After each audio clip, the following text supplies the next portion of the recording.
Start recording. প্রিয়া বেশ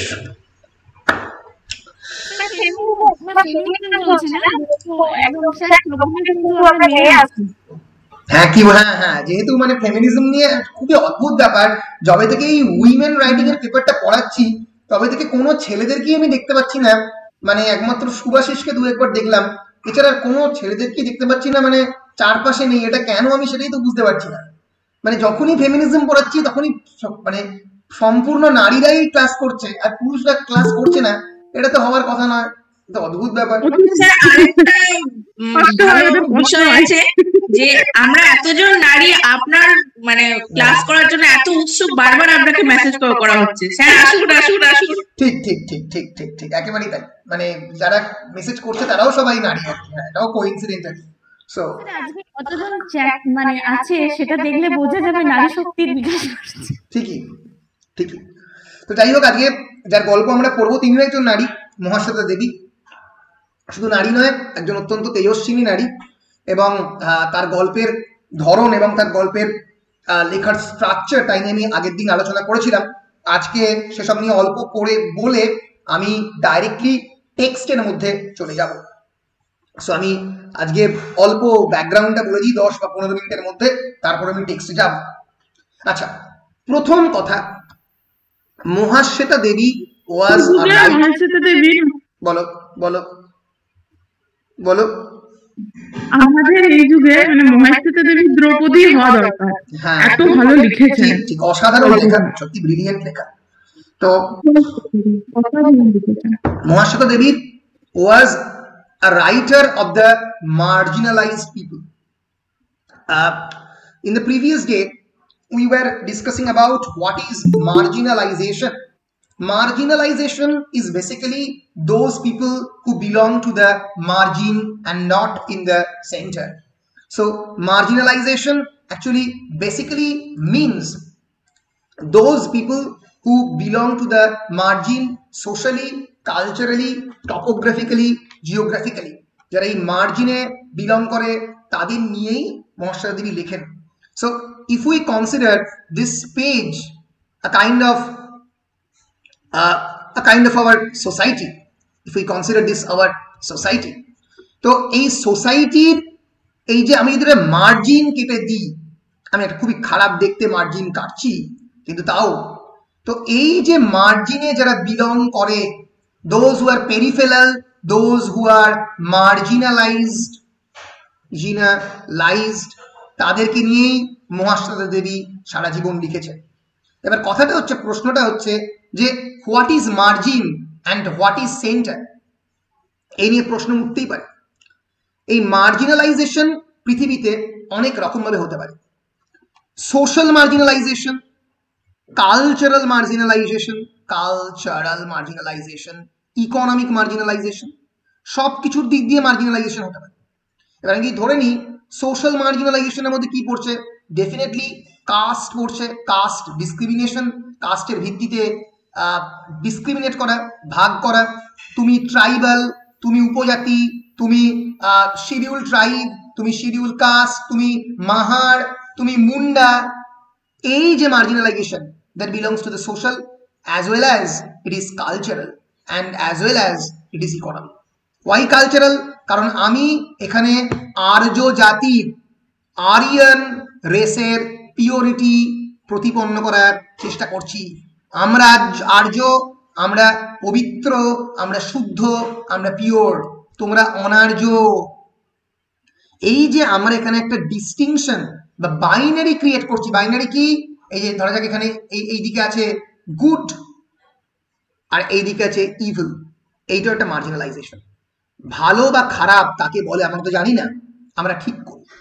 তো এইভাবে আর্য অনার্য, আর্যরা সবসময় ভালোর দিকে আছে, অনার্যরা সবসময় ইভিলের দিকে আছে। কিসের ভিত্তিতে করছি? আমরা একটা কাস্ট ক্রিয়েট করছি। কিসের ভিত্তিতে কাস্ট ক্রিয়েট করছি? এইটা আমাদের হিউম্যান বিইংদেরকে কেমন ফিজিক্যাল স্ট্রাকচার, কেমন কমপ্লেকশন দেখার ভিত্তিতে, স্কিন কালারের ভিত্তিতেও খানিকটা। এর মধ্যে দিয়ে এই যে সোশ্যাল, কালচারাল এবং ইকোনমিক সব ক্ষেত্রে আমরা একটা নির্দিষ্ট কাস্টকে মার্জিনালাইজড করছি, তার বিপক্ষে মহাশ্বেতা দেবী সারা জীবন লিখে গেছেন। কাস্ট কমিউনিটির মার্জিনালাইজেশন এক ধরনের মার্জিনালাইজেশন, তার সঙ্গে সঙ্গে এই গল্পের যে মেন চরিত্র দ্রৌপদী মেহেজন, তিনি দুরকম ভাবে মার্জিনালাইজড। তিনি কাস্টের দিক থেকেও মার্জিনালাইজড, আবার তিনি জেন্ডারের দিক থেকেও মার্জিনালাইজড। আমি আগের দিনের ক্লাসে ডিসকাস করছিলাম কিভাবে আমাদের সোসাইটির উইমেনরা ব্রিটিশ পিরিয়ডে বা 19th সেঞ্চুরির কলোনিয়াল পিরিয়ডে ডাবলি মার্জিনালাইজ ছিল। Y ডাবলি marginalise উইমেনরা? কারণ তারা প্রথমত ব্রিটিশদের দ্বারা মার্জিনালাইজ, দ্বিতীয়ত তারা তাদের ঘরের হাজবেন্ড, তাদের ব্রাদার বা তাদের যে পেট্রিয়ার্কাল অথরিটি, তাদের দ্বারা মার্জিনালাইজড। ফলে যে মেনেরা ব্রিটিশ দ্বারা মার্জিনালাইজড, তারা তাদের ফ্রাস্ট্রেশনটা এই জেন্ডারের ওপরে চ্যানেলাইজ করার চেষ্টা করছে, মোবিলাইজ করার চেষ্টা করছে। ফলে দিনের পর দিন ধরে মানে those who are for example Santali women for example, তারা কিন্তু ডাবলি মার্জিনালাইজড, বোথ মার্জিনালাইজড কাস্টের সেন্স থেকে আবার জেন্ডারের সেন্স থেকে মার্জিনালাইজড। এই যে মার্জিনালাইজেশনের বিষয়টা, এইটাকে টেকনিক্যাল ল্যাঙ্গুয়েজে বলা হয়, কি বলা হয়? সাবঅল্টার্ন। SABALTRN, subaltern. এটা একটা মার্কসিস্ট টার্মিনোলজি, যেটা প্রথম ক্রিয়েট করেন যে ভদ্রলোক, তার নাম হচ্ছে অ্যান্টোনিও গ্রামসি। পরবর্তীকালে কাজে লাগবে যখন সেমিস্টার GRAMSCI, যখন সেমিস্টার 6 পড়বে। অ্যান্টোনিও গ্রামসি এই সাবঅল্টার্ন কথাটা ক্রিয়েট করেন। সাবঅল্টার্ন মানে কি? সাবঅল্টার্ন মানে those who are socially, economically, culturally belong to a non-hierarchical society where they are in the bottom line of that society. সেই hierarchical society যারা একদম তলার দিকে আছে, একদম পার্শ্ব রেখায়িত চরিত্র যারা। কি বলছো? ব্যক্তিদেরকে বলা যেতে পারে সাবঅল্টার্ন। কাদের বলা যেতে পারে? ST। হ্যাঁ হ্যাঁ হ্যাঁ, তোমরা বলতেই পারো যে যারা এই শিডিউলড কাস্ট এবং কমিউনিটিতে বিলং করে, তারা প্রত্যেকেই সাবঅল্টার্ন, এটা তোমরা বলতেই পারো। ইনফ্যাক্ট গায়ত্রী চক্রবর্তী স্পিভাকের একটা বিখ্যাত এসে রয়েছে। Gayatri Chakravorty Spivak is the woman who translated this text of Draupadi, গ্রেস স্টোরিজে ট্রান্সলেট করেছিলেন। তার লেখা একটা বিখ্যাত এসেও রয়েছেন যার নাম হচ্ছে ক্যান দ্য সাবঅল্টার্ন স্পিক। যারা সাবঅল্টার্ন তারা কি কথা বলতে পারে? তাদের কি ভয়েস রয়েছে? Do they have voices? তাদের কি অন্য স্বর রয়েছে? So can the subaltern speak, really speak? তো এটা সত্যি একটা বড় প্রশ্ন যে স্বাধীনতার এত বছর বাদেও সাবঅল্টার্নরা কথা বলতে পারে কি পারে না, সত্যি পারে কিনা। তো এই স্টোরিটা একটা স্পেসিফিক কনটেক্সটে লেখা, নক্সালাইট পিরিয়ডে লেখা। তো আমরা আরেকবার স্টোরিটার শর্ট একটা সামারি দেখার চেষ্টা করব, করে ডাইরেক্টলি স্টোরিতে যাব। তার আগেও কয়েকটা গুরুত্বপূর্ণ কথা আছে, আরেকবার বলে দেবো।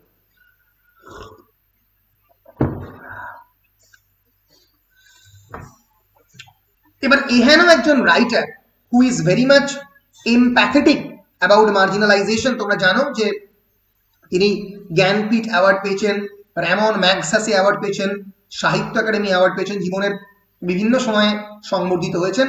তো এইহেনও একজন মানুষ যে বিষয়টাকে নিয়ে লিখেছেন, যাদেরকে নিয়ে চর্চা করেছেন, তারা হচ্ছেন সাবঅল্টার্ন। What is subaltern?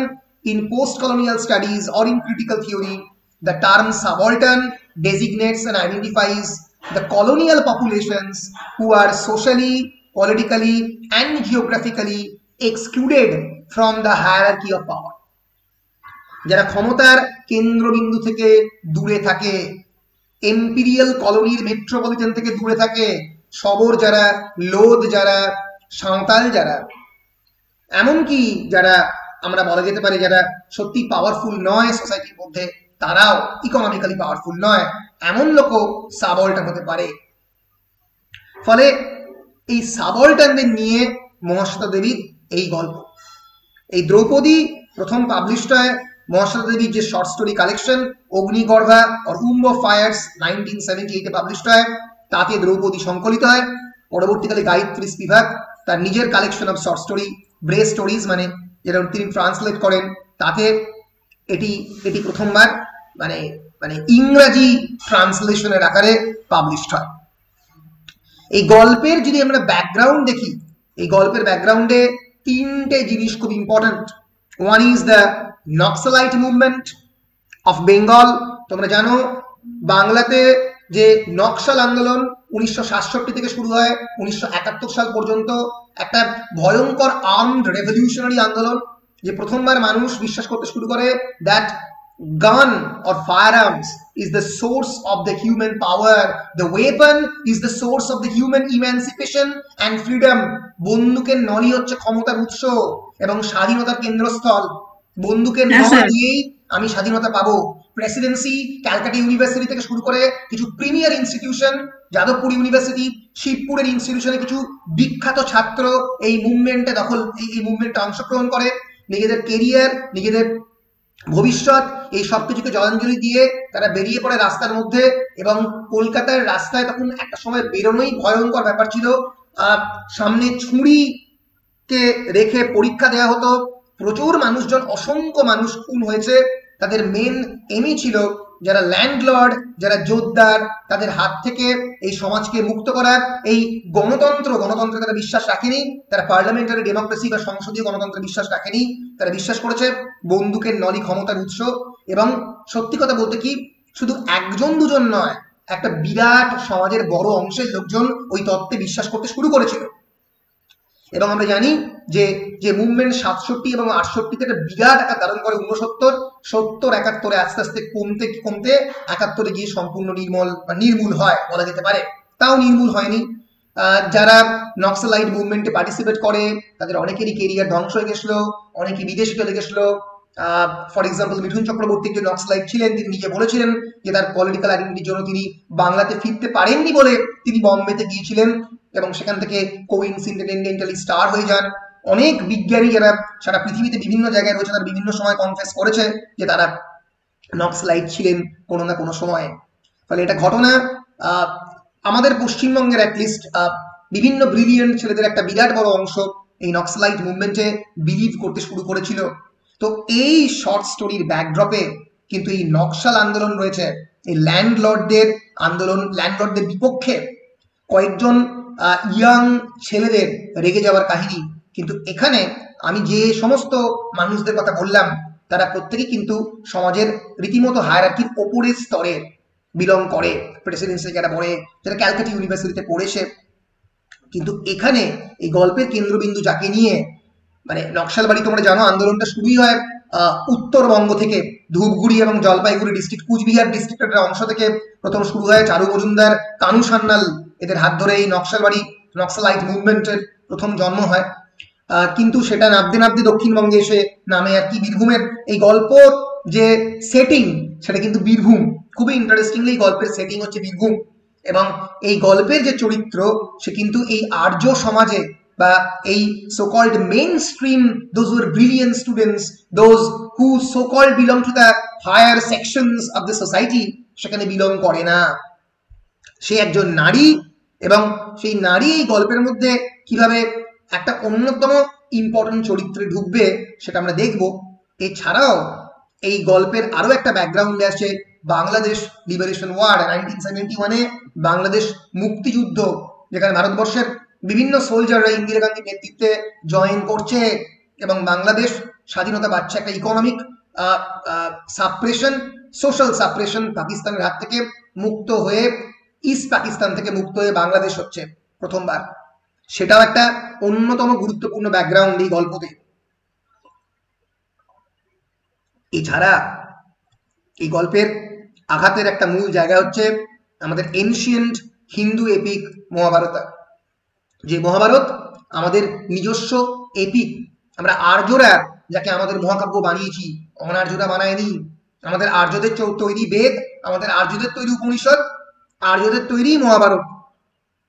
সেই মহাভারতের একজন চরিত্র যে হচ্ছে দ্রৌপদী, আমরা সবাই জানি। ইফ উই গুগল দ্রৌপদী, হু ওয়াজ দ্রৌপদী, আমি অলরেডি দ্রৌপদী কে বা সেটা আমরা অলরেডি সেমিস্টার 1-এ আলোচনা করেছি। She is known as Panchali or Yajnaseni also, একজন মহাভারতের মার্জিনালাইজড বলতে পারি tragic heroine, one of the central characters and the common wife of the Pandavas, এই যে common wife, এই কথার মধ্যেই মার্জিনালাইজেশন স্পষ্ট। তার কাছে কেউ জানতে চায়নি যে সে কার স্ত্রী হবে, এবং আমরা জানি যে পুরো মহাভারত জুড়ে সে মনে প্রাণে অর্জুনেরই স্ত্রী ছিল, কিন্তু তা সত্ত্বেও পাণ্ডবেরা সবাই মিলে তাকে ভাগ করে নিয়েছিল। One of the most beautiful woman of a time and was professed to bring a major change in the future.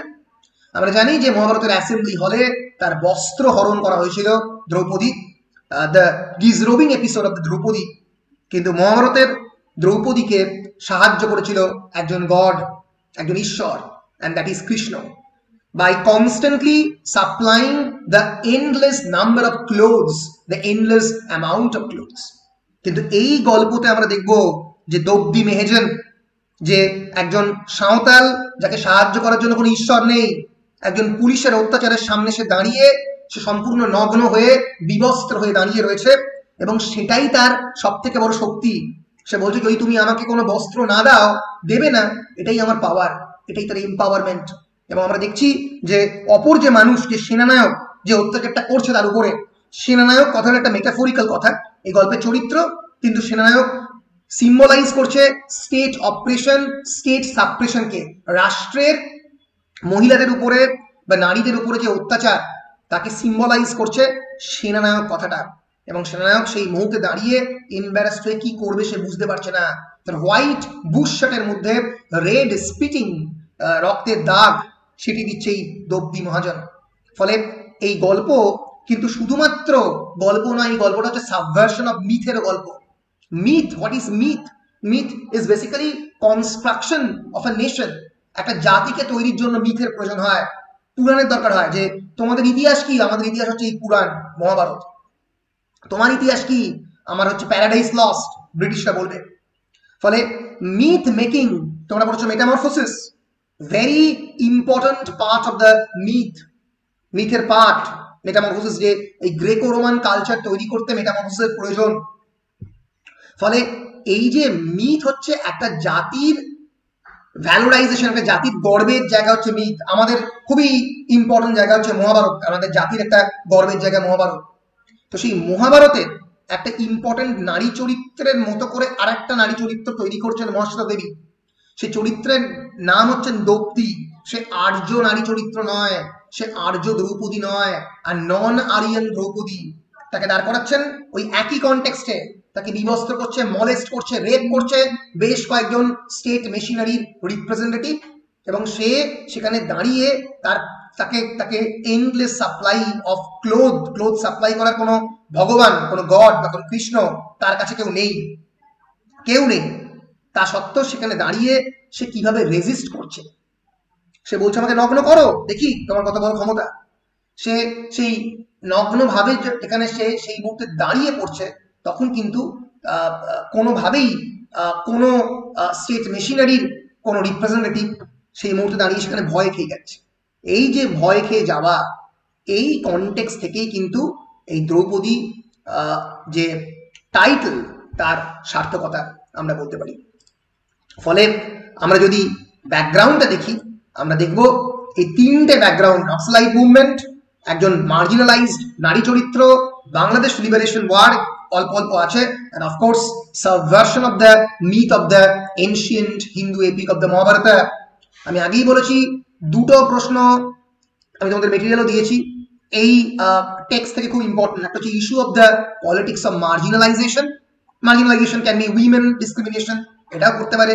আর একটা হচ্ছে title or subversion of the mythical tradition, যে মহাভারতের মিথটাকে সাবভার্ট করছে, দেখাচ্ছে যে না, তোমার বাইরেও আমার ক্ষমতা আছে।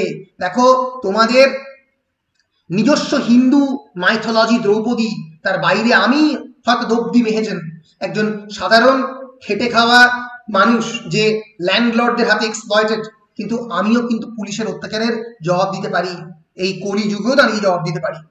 ফলে এই হয়তো একটা মেসেজ মহাশ্বেতা দেবী এই ক্যারেক্টারটা থ্রু দিয়ে বলার চেষ্টা করছেন। ইট involves the Hindu epic of the Mahabharata engaging with the complex politics of the Bengal identity and Indian nationhood। ভারতবর্ষের ভারতীয়ত্ব এবং বেঙ্গল আইডেন্টিটির প্রশ্ন, সেই প্রশ্নে জাতিসত্তার প্রশ্নের সঙ্গে জুড়ে দিচ্ছেন।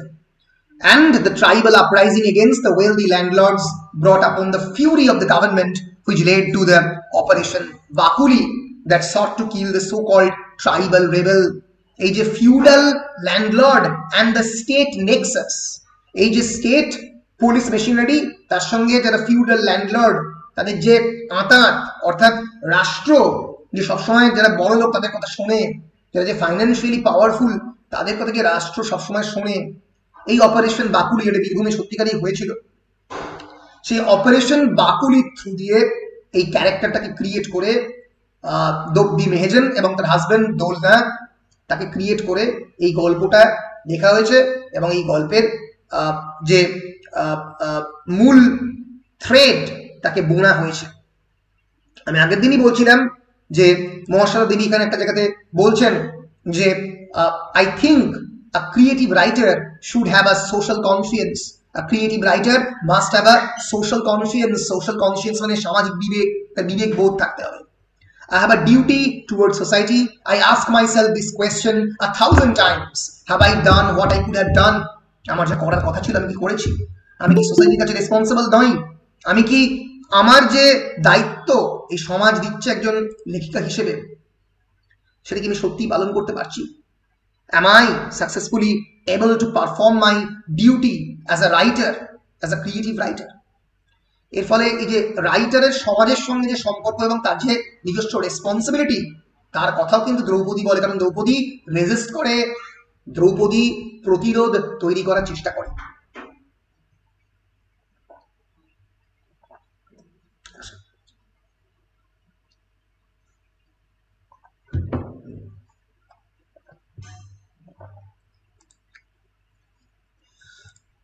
ইয়েস, আমরা যদি গল্পের ব্যাকগ্রাউন্ডটা দেখার চেষ্টা করি তাহলে আমরা দেখব Draupadi is basically a story of Dobdi Mejen. It's a story of victimization of a woman who dares to confront the oppressive system, who dares to confront the oppressive system. এই সাপ্রেসিভ অপ্রেসিভ সিস্টেমকে একজন নারী হিসেবে সে উত্তর দেওয়ার চেষ্টা করছে। And she doubly marginalized and doubly colonized because she is a woman. That's the first part of discrimination. But the second part is that she also belongs to a marginalized community. She belongs to a tribal community. Like society konodino patta dayni.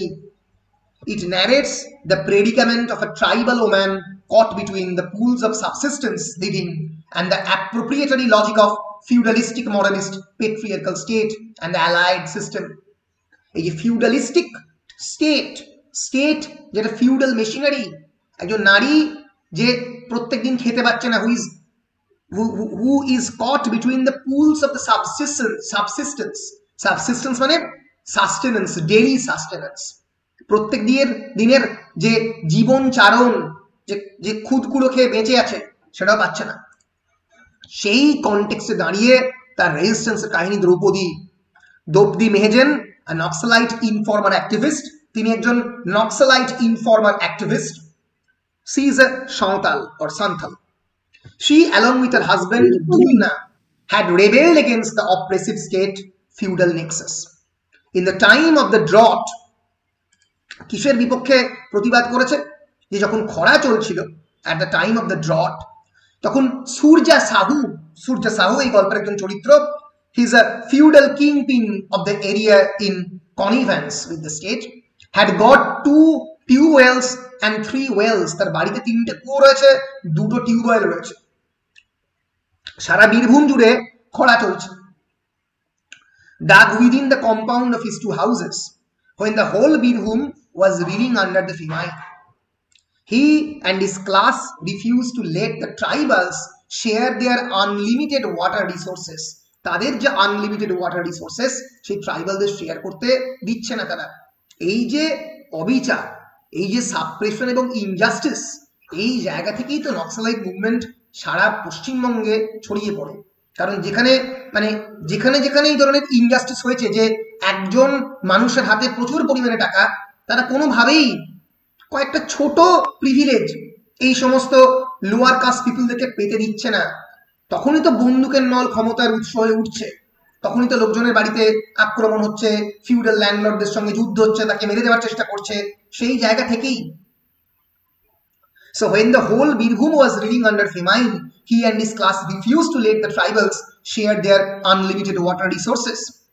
And headed by Arijit was the leader of this group, of these tribals, and culminated in the revenge killing of the Surja Sahu and his sons. এই Surja Sahu এবং তার ছেলেদেরকে মেরে দিচ্ছে।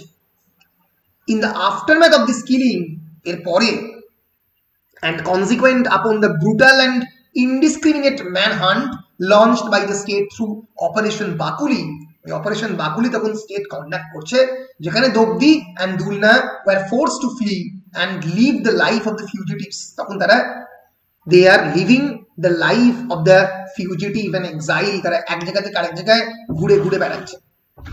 So working in different guises with different landowners in and around the ঝাড়খানি and Jharkhand বেল্টে বিভিন্ন নাম নিয়ে তারা ঘুরে বেড়াচ্ছে। এই জায়গাতেই যেটা ঘটে সেটা হচ্ছে এই সেনানায়ক যে ক্যারেক্টার, সে অ্যারেস্ট করে দুলনাকে। দুলনা who could not survive this dastardly onslaught hunt fails to match সেনানায়ক's cunning এবং সে ধরা পড়ে যায়। Betrayed by his people, he was entrapped while drinking water and countered.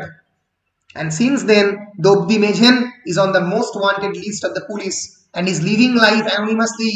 সে তার জীবনটা কোনোভাবে কাটাচ্ছে।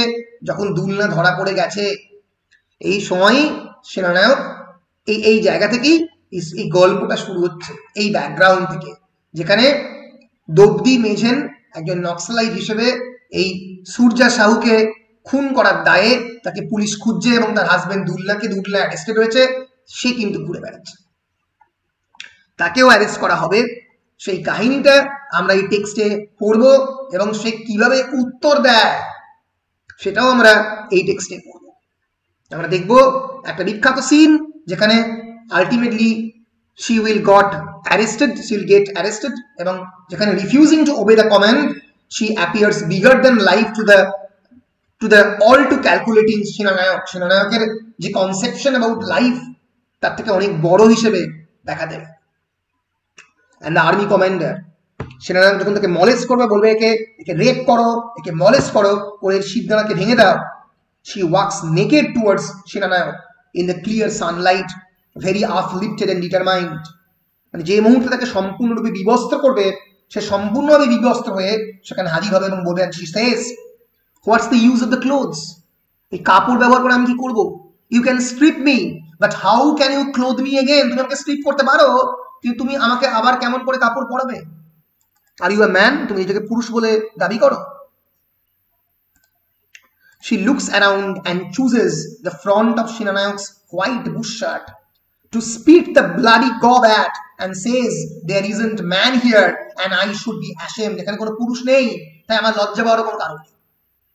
I will not let you put my cloth on me. আমি তোমাকে আমার গায়ে কোনো বস্ত্র বা কোনো পরিধান পরাতে দেব না, আমি কাপড় পরবো না। তুমি কি করবে বলো? What more can you do? এটাই হচ্ছে দোবদি মেহেজেনের রেজিস্ট্যান্স। সে সম্পূর্ণ বিবস্ত্র রূপে যদি সেখানে দাঁড়িয়ে থাকে, তাহলে সেনানায়ক জানে যে সত্যি সে নিজে এর পরে কি করবে সে জানে না, তার সত্যি কিছু আর করার নেই। সেই মুহূর্তে সে নিজেকে কতটা ছোট দেখছে এবং তখনই সেনানায়ক ভয় পাবে for the first time. What more can you do? Come on, counter me, come on, counter me, এসো আমাকে মারো। Draupadi pushes Shenanayak with her two mangled breasts, and for the first time, Shenanayak is afraid to stand before an unarmed target, terribly afraid. এই প্রথমবার সেনানায়ক একটা unarm target যে সামনে গিয়ে দাঁড়িয়ে রয়েছে, বিবস্ত্র নারী দ্রৌপদীরই মতো, যা সত্যি হাতে কোনো অস্ত্র নেই, কোনো ক্ষমতা নেই, তা সত্ত্বেও সে ভয় পেয়ে গেছে। সেনানায়কের চোখের মধ্যে সেই প্রথম ভয়। And the female body actually becomes a kind of instrument for weapon. নারীর শরীরই এখানে অস্ত্র হয়ে গেছে। সম্পূর্ণ বিবস্ত্র একটা নারী একটা সেনানায়ককে, স্টেট মেশিনারির একটা রিপ্রেজেন্টেটিভকে চ্যালেঞ্জ করছে এবং সে দাঁড়িয়ে সেখানে ভয় পাচ্ছে। এটাই হচ্ছে এই গল্পের সব থেকে ইম্পর্টেন্ট জায়গা। when the marginalized people are trying to answer back through their own oppressed and suppressed body, তাদের সেই এক্সপ্লয়েটেড দেহ সেই সাপ্রেসড, মলেস্টেড, রেপড, গ্যাং রেপড দেহ দিয়ে সে উত্তর লেখার চেষ্টা করছে, সে সেনানায়ককে চ্যালেঞ্জ করছে সামনাসামনি। সেটাই এই গল্পের হচ্ছে মূল ক্রাক্স, বা সেটাই এই গল্পের সব থেকে শক্তিশালী জায়গা বলে আমার মনে হয়। তো এই হচ্ছে এই গল্পের পুরো ব্যাকগ্রাউন্ড এবং এই গল্পের স্টোরির যে বিভিন্ন ফ্যাসেট। এবার তোমরা মোটামুটি তো গল্পটা এবং ধরনটাকে ধরতে পেরেছো।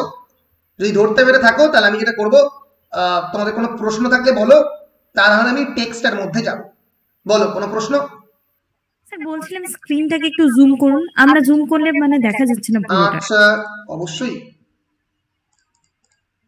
এবার হ্যাঁ স্যার ঠিক আছে। বেশ, আমি তো এবার টেক্সটে যাব। এবার টেক্সটে যাওয়ার আগে তোমাদের কোনো প্রশ্ন থাকলে বলো, আমি টেক্সটটাকে জুম করে নিচ্ছি। হ্যাঁ স্যার বলছি জায়গাটা কোন জায়গাটা, মানে পার্টিকুলার না শুধু পার্টিকুলার কোন জায়গাটা সেটা উল্লেখ নেই এখানে।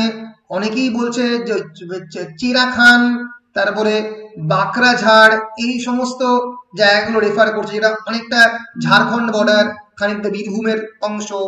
এক্সাক্ট জায়গাটা কোনো জায়গাতে মানে মেনশন নেই আর কি, বুঝতে পেরেছো? অনেকেই বলে বীরভূম ঝাড়খণ্ডের ওই বর্ডারের ওই জায়গাটাতে লোকের আর কি বেসিক্যালি এই গল্পের সেটিং। মশলা দেবীও বীরভূমে কাজ করেছেন একটা জীবনের বড় অংশ জুড়ে আর কি। বলো আর কোনো প্রশ্ন? বেশ, তাহলে আমি মোটামুটি শুরু করছি তাহলে গল্প। Name Dopdi Mejhen, age 27, husband Dulla Majhi, deceased, Dulla Majhi মারা গেছে। Domicile Chirakhan, Bakrajhar, information whether dead or alive or as assistance in arrest, 100 rupees. দোব্দি মেঝেনের husband মারা গেছে। দোব্দি মেঝেনের যদি কোনো ইনফরমেশন জীবিত বা মৃত অবস্থায় পাওয়া যায়, বা অ্যারেস্ট করা, অ্যালাইভের কোনো অ্যাসিস্ট্যান্স যদি পাওয়া যায়, অ্যাসিস্ট্যান্স ইন অ্যারেস্ট যদি করা হয়, তাহলে 100 রুপিস, 100 টাকা তাদেরকে পুরস্কার দেওয়া হবে। an exchange between two liveried uniforms. এরপরে আমরা দেখব যারা দুজন মানে ইউনিফর্ম পরা লোকজনের মধ্যে কথা, দুজন পুলিশ অফিসারের মধ্যে কথা। ফার্স্ট লিভারি বলছে যে what's this tribal called Dopdi? দোব্দিটা কে রে? একজন tribal. The list of names I brought has nothing like it. How can anyone have an unlisted name? দোব্দির নাম তো এই লিস্টের মধ্যে নেই, আনলিস্টেড নাম কি করে আসতে পারে তালিকার বাইরে? সেকেন্ড যে দ্বিতীয়, সে বলছে Draupadi মেঝেন, born the year her mother thrashed rice at Surja Sahu at Bakuli. Surja Sahu's wife gave her the name. আমরা বুঝতে পারছি যে সূর্যা সাহুকে মানে মেরেছে বলে অ্যাকিউজ করা হচ্ছে, সেই সূর্যা সাহু মানে দ্রৌপদী মেঝেন যে বছর বাঁচে, যে বছর জন্মায়, born the year her mother thrashed rice at Surja Sahu.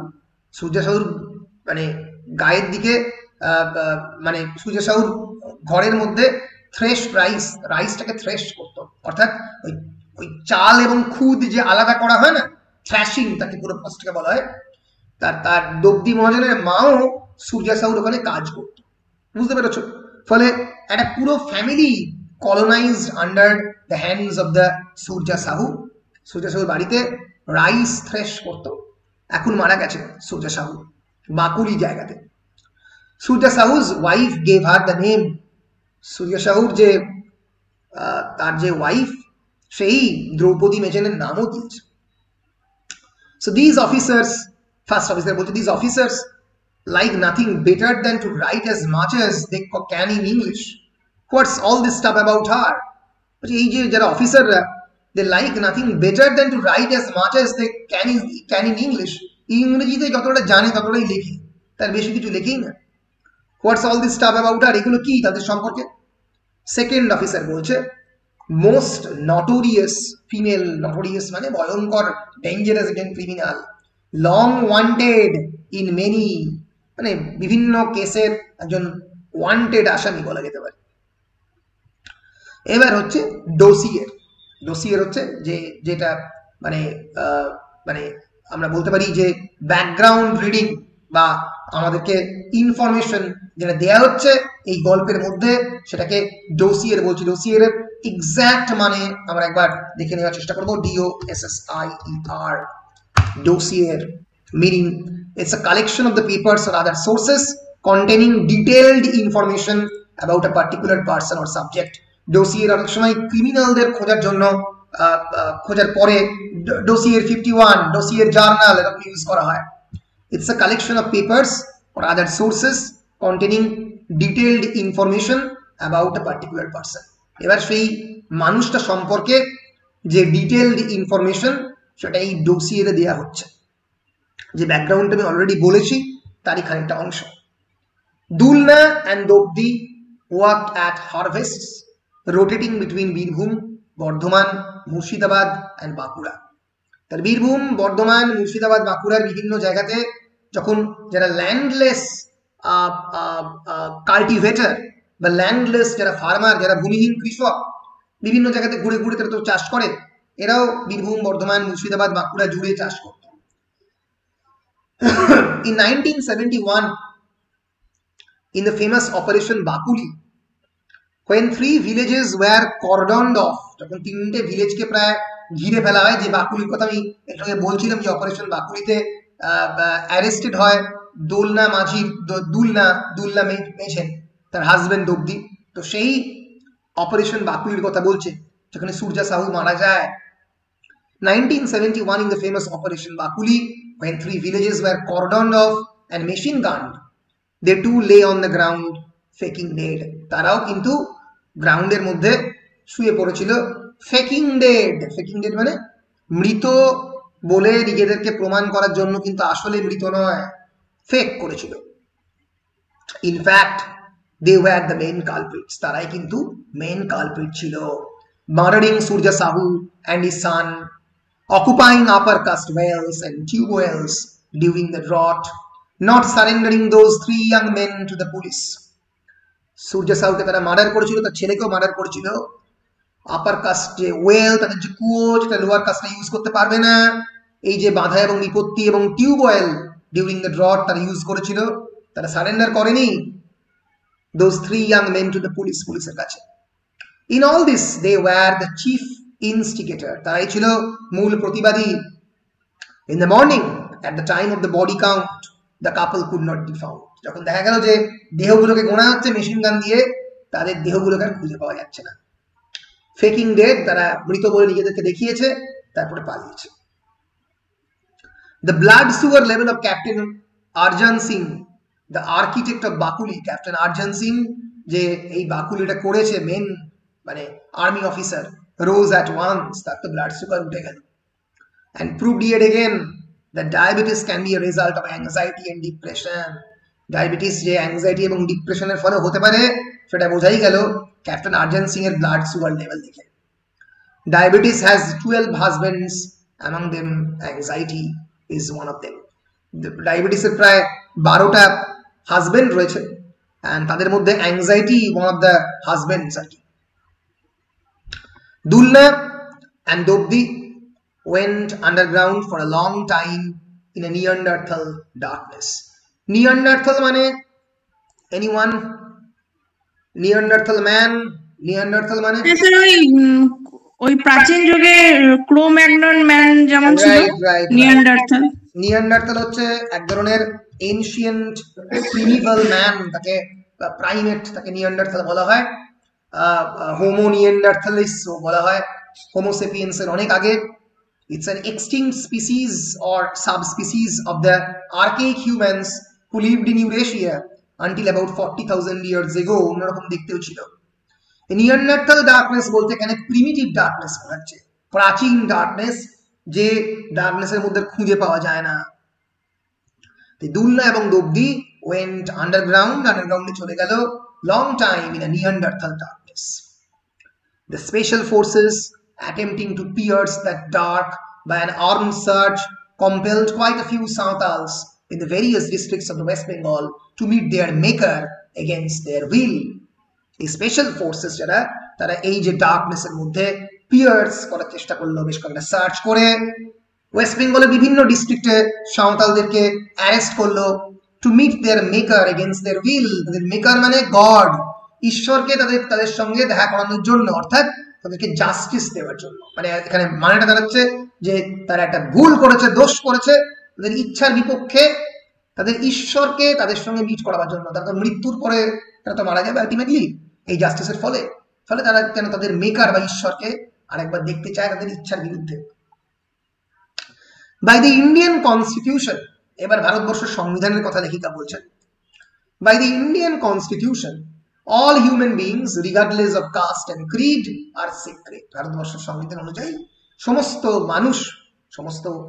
মানুষ প্রজাতির সমস্ত যারা রয়েছে, regardless of their caste and creed, তাদের জাতি ধর্ম নির্বিশেষে প্রত্যেকেই পবিত্র। Still accidents like this to happen, যতক্ষণ অবধি এই ছোট ছোট অ্যাক্সিডেন্ট হচ্ছে। কি অ্যাক্সিডেন্ট? যেখানে দুলনা এবং দব্দি দিনের পর দিন ধরে অত্যাচারিত হওয়ার পরে যদি সূর্যা সাহুকে তার ওয়েল বা তার নলকূপ ব্যবহার করতে যায় তখন ঝামেলা হতে পারে, এবং তখন যখন আক্রমণ করবে এরা এই হায়ার কাস্ট লোকেদেরকে, তখন কিন্তু ইন্ডিয়ান কনস্টিটিউশন আর ফলো করা হবে না। টু সর্টস অফ রিজনস, এইটা একটা আইরনিক্যাল কথায় বলছেন, এক ধরনের আমরা বলতে পারি সার্কাজম তিনি ব্যবহার করছেন। বলছেন এই ধরনের ঘটনা ঘটার দুটো কারণ থাকে। One, the underground couple skill in the self concealment। Underground couple অর্থাৎ দব্দি এবং দুলনা বিরাট স্কিল রয়েছে সেলফ কনসিলমেন্ট মানে নিজেকে লুকিয়ে ফেলার জন্য। and two, not merely the Santals but all tribals of the Austroasiatic Munda tribes appear the same to the special forces। না ধরার একটা বড় কারণ হচ্ছে যে এই অস্ট্রোএশিয়াটিক মুন্ডা ট্রাইব যারা তাদেরকে দেখতে অনেকটা একই রকম, সেখানে এই সমস্ত সাঁওতালদেরকে স্পেশাল ফোর্সের কাছে একই রকম লাগে। ভয়ঙ্কর একটা আয়রনি, যেরকম আমরা বলি যে যারা Mongoloid race, those who are Chinese ও জাপানিজ একই রকম দেখতে, আমরা তো বুঝতে পারি না, আমাদের কাছে তো তাদেরকে সবাইকে একই রকম লাগে। এই যে সেমনেস, এটা আমরা যখন বলি যে এত সবাই একই, এই যে ব্র্যাকেটাইজ করা, এই যে একটা এন্টায়ার কমিউনিটিকে একটা ব্র্যাকেটের মধ্যে ফেলে দেওয়ার চেষ্টা, এটা আমরাও সবসময় করে থাকি।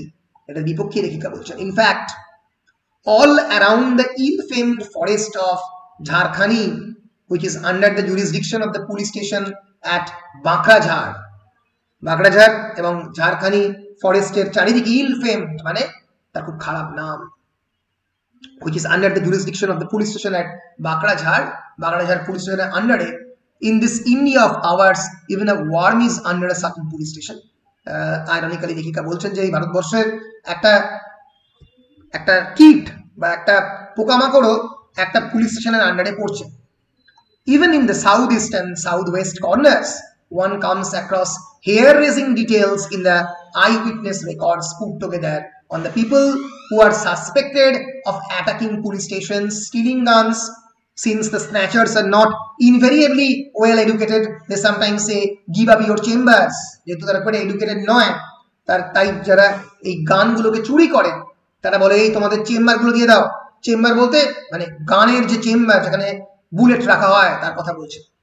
rather than giving up your gun, killing grain brokers, landlords, money lenders, law officers and bureaucrats।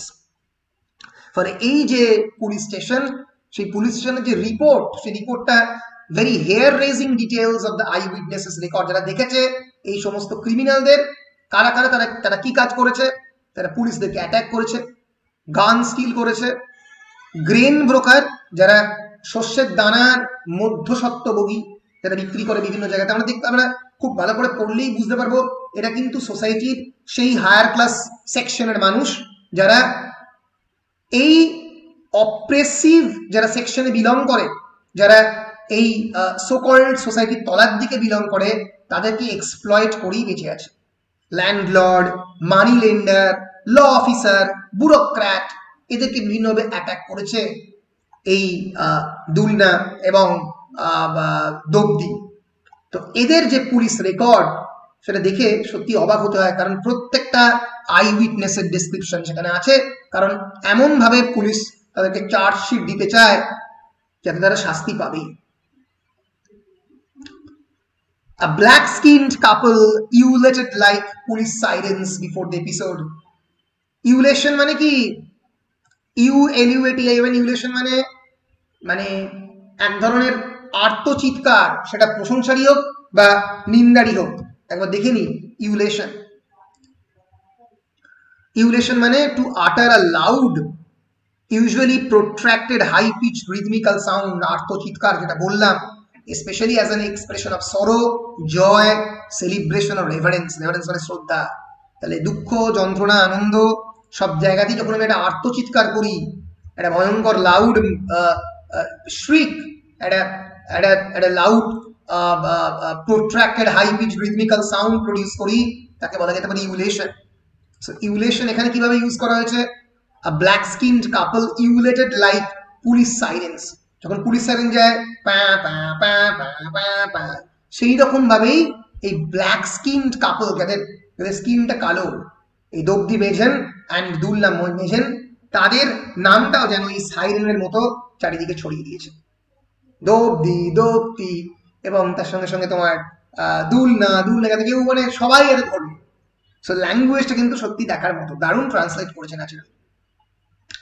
They sang jubilantly in a savage tongue, incomprehensible even to the Santal, such as Samarai, Hijulenako, Mar Goepenan, Hende, Rambra, Kenche Kenche, Pundi Rambra, Kenche Kenche।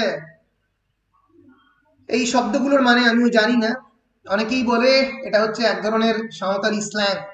So they sang jubilantly in a savage tongue, একটা savage মানে আমরা বলতে পারি kind of primitive, একটা savage মানে basically হচ্ছে অসভ্য বা বর্বর জাতি, তার ভাষাতে তারা কথা বলে, এবং এমন ভাষা যেটা অফিসিয়াল সাঁওতালরাও বুঝতে পারে না, যেরকম বলে উদাহরণ দিয়েছে।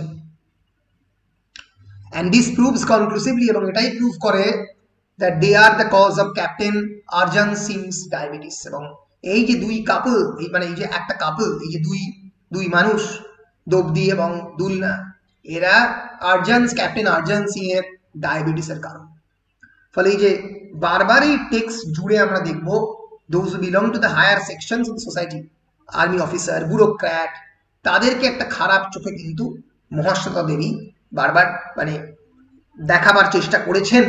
এবং বারবারই আমরা দেখব যে এই টেক্সট জুড়ে কিন্তু এই অপ্রেসড মানুষের মানে দিনের পর দিন ধরে, বছরের পর বছর ধরে তারা যেভাবে এক্সপ্লয়েটেড হয়ে চলেছে, তাদের কাহিনীটা, তাদের ভয়েসটা, তাদের স্বরটাকে সামনে আনার চেষ্টা করেছেন। Government procedure being as incomprehensible as the male principle in Shankho philosophy or Antonioni's early films, it was Arjan Singh who was sent once again on Operation Forest, Jharkhand। বলছে যে গভর্নমেন্ট প্রসিডিওর, মানে আমরা বলি না যে শিব ঠাকুরের আপন দেশে আইন কানুন সর্বনেশে, বা শিব ঠাকুরের আপন দেশে কেমন করে যে আইন কানুন চলছে সেটা বলাটাই খুব মুশকিল। কিন্তু সেই জন্য উনি বলছেন গভর্নমেন্টের যে procedure being as incomprehensible as the male principle in Sankhya ফিলোসফিতে এই যে পুরুষের ধারণা, পুরুষ হচ্ছে তোমরা কি পুরুষ এবং প্রকৃতি কাকে বলে তোমরা জানো না? হ্যাঁ স্যার, মোটামুটি আইডিয়া আছে একটা। একটু বলো দেখি শুনি। প্রকৃতি মানে যেটা আমাদের নারীকে আর কি করছে, ইন্ডিকেট করছে, আর পুরুষ মানে এখানে আর কি ছেলেদের কি বোঝানো হচ্ছে। হ্যাঁ, মানে খানিকটা বেসিক্যালি বলতে গেলে একদিকে নেচার আর একদিকে ম্যাটার আমরা বলতে পারি। হিন্দু ফিলোসফি মানে বেসিক্যালি এটা এমন একটা কনসেপ্ট অফ হিন্দু ফিলোসফি যেটা শঙ্খ স্কুলের মধ্যে রয়েছে। এখানে কি করা হচ্ছে, এখানে দুটো ভাগ করা হচ্ছে। এই অনেকগুলো আমরা এখানে বলা হচ্ছে যে প্রত্যেকটা দ্রব্যের অনেকগুলো গুণাস বা ইনার বা ইনেট কোয়ালিটিস রয়েছে, যেটা সমস্ত অবজেক্টের ইকুইলিব্রিয়াম, ইনার ইকুইলিব্রিয়াম সঠিক রাখতে, ইকুইলিব্রিয়াম মানে হচ্ছে সমানতা, সঠিক রাখতে লাগে। এবার প্রকৃতি কি? প্রকৃতি হচ্ছে প্রকৃতি আর পুরুষকে একে অপরের সঙ্গে কন্ট্রাস্ট করা হচ্ছে। পুরুষ কি? পুরুষ is pure awareness and metaphysical consciousness. মানে পুরুষ বলতে পিওর অ্যাওয়ারনেস, মানে একেবারে চেতনা, চেতনার যে সব থেকে বিশুদ্ধতম জায়গা তাকে পুরুষ বলা যেতে পারে। অন্যদিকে প্রকৃতি, প্রকৃতি কি? Prakriti refers to the feminine aspect of all life forms, specifically matter. হ্যাঁ, তাহলে এই পুরুষ এবং প্রকৃতি, প্রকৃতি নারীকেই যেন প্রকৃতি বলছে। So Prakriti is a Vedic era concept which means making or placing before or at first. প্রকৃতি থেকে কিন্তু সবকিছু জন্ম হচ্ছে, প্রাইমারি সাবস্টেন্স, কিন্তু পুরুষ হচ্ছে আরো বেটার সাবস্টেন্স। এটা এটা এই সাংখ্য দর্শন বা সাংখ্য ফিলোসফিতে এটা বলার চেষ্টা করা হচ্ছে পুরুষ এবং প্রকৃতির বিষয়। তো ফলে এই যে পুরুষের ডেফিনেশন, যেটাকে মেল প্রিন্সিপাল বলা হয়, এটা খুবই একটা ওয়েল কন্টেস্টেড, মানে এটা নিয়ে প্রচুর পরিমাণে মানে প্রচুর কন্ট্রোভার্সি হয়েছে, প্রচুর প্রশ্ন উঠেছে এই মেল প্রিন্সিপাল নিয়ে, এই পুরুষ এবং প্রকৃতি কাকে বলে তাই নিয়ে।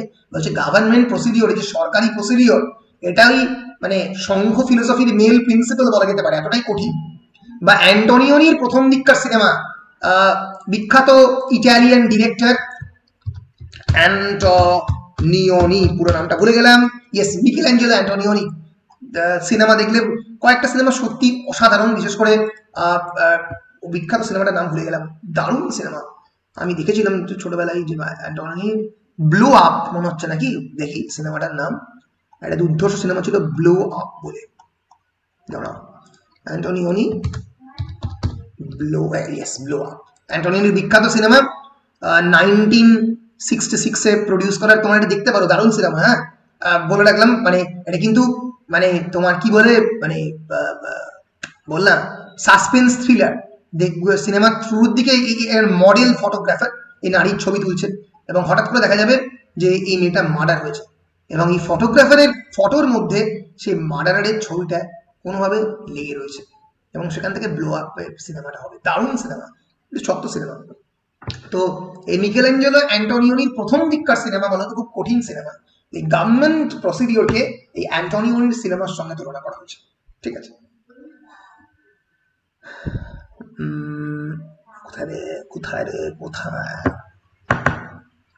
being as government procedure, being as incomprehensible as the male principle in Shankho philosophy or Antonioni's early films, it was Arjan Singh who was sent once again on Operation Forest Jharkhani. এই operation বাকুলির পরে operation forest ঝাড়খানিতেও এই আর্জন সিংকেই পাঠানো হয়েছে। Learning from intelligence that the above mentioned ululating and dancing couple was the escaped corpses, Arjan Singh fell for a bit into a zombie-like state and finally acquired so irrational a dread of black-skinned people that whenever he saw a black person in a ball bag, he swoon, saying, "They are killing me," and drank and passed a lot of water. ফলে ইন্টেলিজেন্সের কাছে যখন খবর পেল এই দুই কাপলের কথা, ইউলুয়েটিং and dancing কাপল যারা ঘুরে বেড়াচ্ছে, তাদের নাম চারিদিকে আকাশে বাতাসে ঘুরে বেড়াচ্ছে, আর্জন সিং মানে অদ্ভুত ভাবে জম্বি লাইক, জম্বি মানে the state of being completely stone like. Zombie বলতে এক ধরনের মানুষজনকে বোঝানো হয় যারা আর কি এদের মধ্যে কোনো প্রাণ নেই, অনেক সময় জম্বি ভূতকেও বলা হয়, জম্বিজ। তোমরা যদি ভিডিও গেম খেলে থাকো তাহলে এই যে বিভিন্ন ক্যারেক্টার তাদেরকে জম্বি বলা হয়। So zombie basically it's a fictional creature usually portrayed as reanimated corpses or virally infected human being, মানে যে হিউম্যান বিইং প্রায় কর্পসের মতো দেখতে তাকে জম্বি বলা হয়। ঠিক আছে, এই যেগুলো সব জম্বির ক্যারেক্টার, ভেতরে কোনো প্রাণ নেই, ভেতরটা ফাঁকা, কারোর দ্বারা পরিচালিত হচ্ছে, তাকে জম্বি বলা হয়। মনে থাকবে হোয়াট ইজ জম্বি। আমার কাজ শুধুমাত্র তোমাদেরকে এই টেক্সটটা পড়ানো নয়, অনেক নতুন শব্দ শেখানো, ফলে যদি তোমরা সেগুলো শিখতে পারো সেটা খুব দরকার। So, learning from intelligence that the above mentioned ululating and dancing couple was the escaped corpses, Arjan Singh fell for a bit into a zombie-like state. তিনি অবাক হয়ে গেলেন যে এই দুটো ছেলে মেয়েই হচ্ছে সেই দুটো ছেলে মেয়ে যারা মৃতদেহ সেজে ওখানে শুয়েছিল, যারা আমাকে মানে মানে ধাপ্পা দিয়ে সেখান থেকে পালিয়েছে। এর ফলে this acquired so irrational a dread, একটা ভয়ঙ্কর রাগ, ইললজিক্যাল অ্যাঙ্গার তৈরি করলো আরজান সিং এর মনে, অফ ব্ল্যাক স্কিন পিপল, যাদের স্কিন কালো তাদের প্রতি, মানে সাঁওতালদের প্রতি। That whenever he saw a black person in a ball bag, যখনই কোনো একটা ব্ল্যাক পার্সনরা কিছু একটা নিয়ে যাচ্ছে সেখান দিয়ে, মানে তিনি ভয়ঙ্কর রেগে যেতেন এবং বলতেন দে আর কিলিং মি, এরা আমাকে মারছে, and drank and past a lot of water. এবং তিনি বলে এখানে জল টল ছাড়, জল টল চারিদিকে দিয়ে দে, মানে গঙ্গা জল দিয়ে শুদ্ধ করার চেষ্টা করছেন জায়গাটাকে। So neither uniform nor scriptures could relieve that depression. কোনো তিনি তো একটা ইউনিফর্ম বা পোশাক পরেছেন, বলছে এতটাই অর্জন সিং এর রাগ যে কোনো ইউনিফর্ম এবং কোনো স্ক্রিপচার মানে হচ্ছে গীতা বা হিন্দু যে কোনো রিলিজিয়াস টেক্সট তাকে স্ক্রিপচার বলে, সেই যন্ত্রণাটা স্ক্রিপচার বা ইউনিফর্ম কোনোটাই রিলিভ করতে পারছে না সেই ডিপ্রেশনকে। At long last, under the shadow of the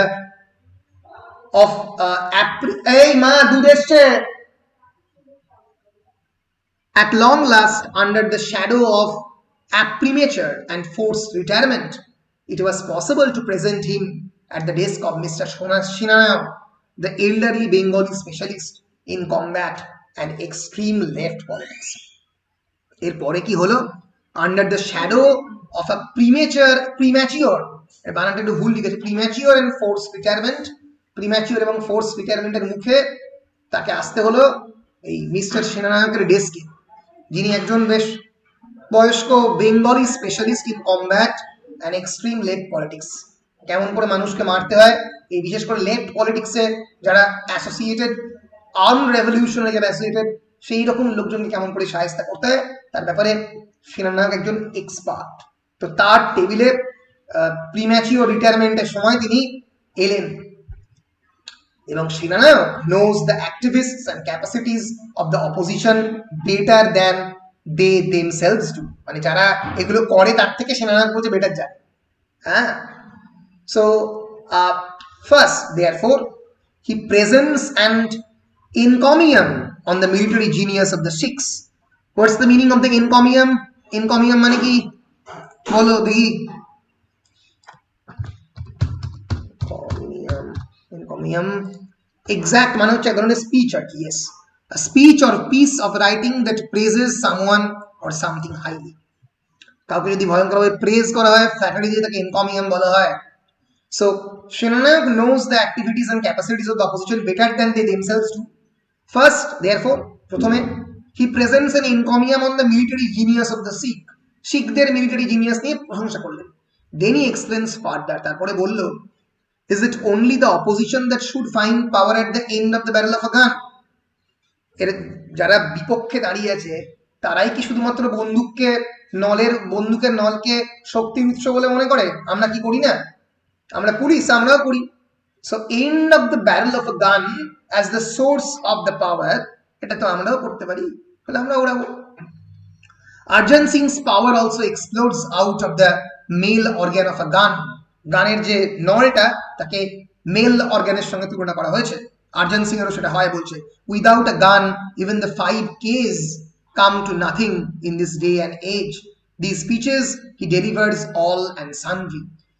এই যে 5টা কে আর্মি হ্যান্ডবুকের 5খানা কে রয়েছে, 5K, কাউন্টার এনকাউন্টার এরকম অনেকগুলো পরপর কে রয়েছে, তো সেইগুলো গান ছাড়া কেন প্রপারলি পসিবল হয় না।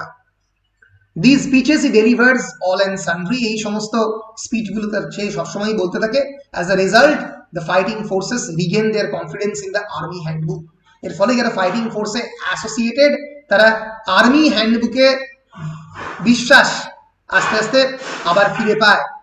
so it is not a book for everyone, এই আর্মি হ্যান্ডবুক কিন্তু সবার জন্য নয়। it says that the most despicable and repulsive style of fighting in guerrilla warfare with primitive weapon. এর ফলে এই গরিলা ওয়ারফেয়ার মানে তোমরা কি জানো? Gorilla warfare, it's a specific technique of warfare. Gorilla, GUERILLA, warfare, হ্যাঁ, it's a specific technique in warfare, যার ফলে মানে চারিদিক থেকে যেখানে আক্রমণটা ঘটে এবং হঠাৎ করে একটা মাঠের মধ্যে গেল কেউ আর চারিদিকে লুকিয়ে আছে লোকজন, তাকে গরিলা ওয়ারফেয়ার বলে। yes, guerrilla warfare is a form of irregular warfare in which small groups of combatants such as paramilitary personnel, armed civilians or irregulars use military tactics including ambushes, sabotage, raids and petty warfare. ambush মানে যেখানে লুকিয়ে থাকে, হঠাৎ করে এসে আক্রমণ করলো, কোনো নির্দিষ্ট টেকনিক নেই, কোথাও একটা লুকিয়ে আছে, এসে দুম করে পেছন থেকে আক্রমণ করলো, এটাকে বলা হয় গরিলা ওয়ারফেয়ার। এই যে লুকিয়ে থেকে টেকনিক, হঠাৎ করে সামনের দিকে চলে এলো অ্যাম্বুশ করে, তাকে গরিলা বলা হয়। ফলে এই গরিলা ওয়ারফেয়ার কারা করে? যারা আর্মড রেভলিউশনের সঙ্গে যুক্ত, তারা এই ধরনের গরিলা ওয়ারফেয়ারের সঙ্গে জেনারেলি অ্যাসোসিয়েটেড হয়। আচ্ছা, সুস্মিতা চলে এসছে। সুস্মিতা ক্লাসটা এর পরের ক্লাস, না সুস্মিতা আসেনি, যাই হোক। সো এই গরিলা ওয়ারফেয়ারের সঙ্গে যারা যুক্ত লোকজন, তো তাদের জন্য কিন্তু সরি, হ্যাঁ, it says that the most despicable and repulsive style of fighting is guerrilla warfare. guerrilla warfare কে সবথেকে despicable, ঘৃণিত এবং repulsive, সবথেকে খারাপ স্টাইল অফ ফাইটিং বলা হয় এই guerrilla warfare with primitive weapon। তাদের জন্য এই যে আর্মি হ্যান্ডবুক দরকার। annihilation at sight of any and all practitioners of such warfare is the sacred duty of every soldier। এই guerrilla warfare যারা করে তাদেরকে অ্যানিহিলেট করা, তাদেরকে সম্পূর্ণরূপে অদৃশ্য করে দেওয়া, ধ্বংস করাই হচ্ছে একজন সোলজারের মূল কাজ। Dopdi and Dulna belong to the category of such fighters. Dopdi এবং দুলনা এই গরিলা ওয়ারফেয়ারের ক্যাটেগরির fighter. For they to kill by means of hatchet and scythe. Scythe মানে হচ্ছে, স্কাইড মানে কি? স্কাইড মানে বলো। হ্যাটচেট মানে হচ্ছে, আচ্ছা ওরা অন্যটায় আসার চেষ্টা করছে, ওয়েট, হ্যাঁ সরি, স্কাইদ মানে হচ্ছে যে তোমাদের আরে বলো না, আরে যেটা দিয়ে কাটে। হ্যালো তিশা, হ্যাঁ স্কাইদ মানে, আরে বলো যেটা দিয়ে মানে কাস্তে, ছুরি কাস্তে, ও বাবা, কাস্তে হচ্ছে স্কাই। আর হ্যাটচেট হচ্ছে ওই মানে একটু বড় ধরনের আর কি, কাস্তেরই একটু বড় ভাই। এই দুটো দিয়ে যারা লড়াই করে তাদেরকে বলা হচ্ছে আর কি মানে গরিলা ওয়ারফেয়ারের পার্টিসিপেন্ট। তো এই কাস্তে, হাতুড়ি, এগুলো প্রত্যেকটা কিন্তু আবার মানে তোমার বার্ন ওয়ারফেয়ারের সিম্বল। গোলাপ বলছি যে আমি কিন্তু আগের ক্লাসটা রয়েছি, এই ক্লাসটা এখনো আসেনি, বুঝতে পেরেছো? গোলাপ শুনতে পেয়েছো? হ্যাঁ হ্যাঁ, মানে আমি আগের সেমিস্টারের ক্লাসে রয়েছে, তুমি ঢুকে পড়েছো, একই লিঙ্ক ছিল তো ওই জন্য। তুমি চাইলে বেরিয়ে যেতে পারো, ওই 6:45 জয়েন করতে পারো, আমি 5 মিনিট 10 মিনিটের মধ্যে শেষ করবো, ঠিক আছে? বেশ, ঠিক আছে। তো এই যে স্কাইদ, এই যে তোমার কি বলে যেটাকে আমরা বলি আর কি বেসিক্যালি ওই কাস্তে দিয়ে এটা আক্রমণ করতো এই ধরনের গরিলা ওয়ারফেয়ার।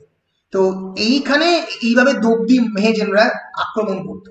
তো এইটার কথা এই গল্পতে রেফার করছে, এদেরকে কেমন করে কাউন্টার করবে সেইগুলো শেখাতো। In fact their fighting power is greater than the gentleman's. Not all gentlemen become experts in the explosion of the chamber. They think the power will come out on its own if the gun is held. তাহলে তারা মানে যারা এই ধরনের গান ব্যবহার করতো তারা এটাও বিশ্বাস করতো যে যদি গানটা পকেটে থাকে তাহলে গান না চালালেও মাঝে মাঝে গানের পাওয়ার বোঝা যাবে, বিকজ গানের পাওয়ার হচ্ছে চেম্বারের মধ্যে, যেখানে ওই ছোট্ট ছোট্ট বুলেট গুলো আছে। But since Dulna and Dobdi are illiterate, their kind have practiced the use of the weapons generation after generation. তাহলে দুলনা এবং দোবদি যেহেতু ইলিটারেট ছিল, তারা যেহেতু অশিক্ষিত লোক, তাই তাদের যে ওয়েপন সেটা জেনারেশনের পরে জেনারেশন তারা ইউজ করে এসছে ওই স্কাইড অ্যান্ড হ্যাটচেট। এটা ব্যবহার করেই তারা রাষ্ট্রের অপারেশনের বিপক্ষে সবসময় রয়ে এসছে। ফলে এইভাবে বেশ কয়েকজন আর্মড রেভলিউশনারি কেমন করে ল্যান্ডলর্ডদের শায়েস্তা করত তার কাহিনী এই দ্রৌপদী গল্পে মহাশ্বেতা দেবী প্রথম দিকে বলার চেষ্টা করেছেন। এরপরে আমরা দেখব যে কেমন ভাবে দ্রৌপদীর এম্পাওয়ারমেন্ট ঘটে এবং এই দ্রৌপদী এবং মহাভারতের দ্রৌপদী কি করে এক হয়ে উঠছে এবং কোন জায়গায় আলাদা হচ্ছে তার কাহিনী এই গল্পতে আমরা পাবো। এর পরের দিন কালকে আমি এই গল্পের এই 3 নম্বর পাতা অবধি পড়ালাম, এরপর থেকে এগিয়ে যাব 3 থেকে 4টে ক্লাসের মধ্যে দ্রৌপদী টেক্সটটা শেষ হয়ে যাবে। বেশ, তাহলে এখানে শেষ করছি নাকি? হ্যাঁ স্যার। বেশ, কোনো প্রশ্ন আছে? Any questions? দ্রৌপদীর হাজবেন্ড কিভাবে মারা গেল, মানে ওকে অ্যারেস্ট করার পরই কি ওকে মৃত্যুদণ্ড দেওয়া হলো? হ্যাঁ, সেটা এই গল্পতে এখনো বলা হয়নি। এই গল্পতেই টেক্সটের মধ্যেই সেটা তোমরা পাবে যে কেমন করে তাকে অ্যারেস্ট করা হবে। আমি এই গল্পতেই সেটা পাবে। আমি তখন ব্যাকগ্রাউন্ডে জাস্ট বলেছি যে আগে ওকে অ্যারেস্ট করা হবে, তারপরে দ্রৌপদীকে পাওয়া যাবে। সেটা দেখো এই গল্পতেই তুমি পাবে। হ্যাঁ না, ফার্স্টে আপনি বললেন না ওই যে কি নাম যেন, নামটা ভুলে গেলাম, দ্রৌপদীর হাজবেন্ডের নামটা কি স্যার? দোলনা। হ্যাঁ, দোলনা মারা গেছে, ওইটা তো প্রথমেই বলা হলো না ব্যাকগ্রাউন্ডে? না, হ্যাঁ, ওটা ব্যাকগ্রাউন্ডে আমি স্টোরিটার অনেকটা অংশ বলতে গিয়ে বললাম আর কি, ঠিক আছে?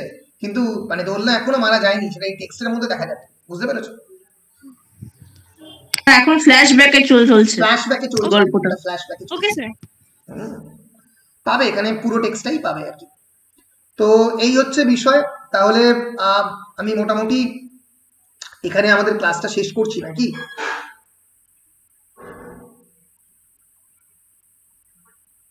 বলো, দাঁড়াও আমি একবার একটু রেকর্ডিংটা অফ করি, তাহলে এখানে আমরা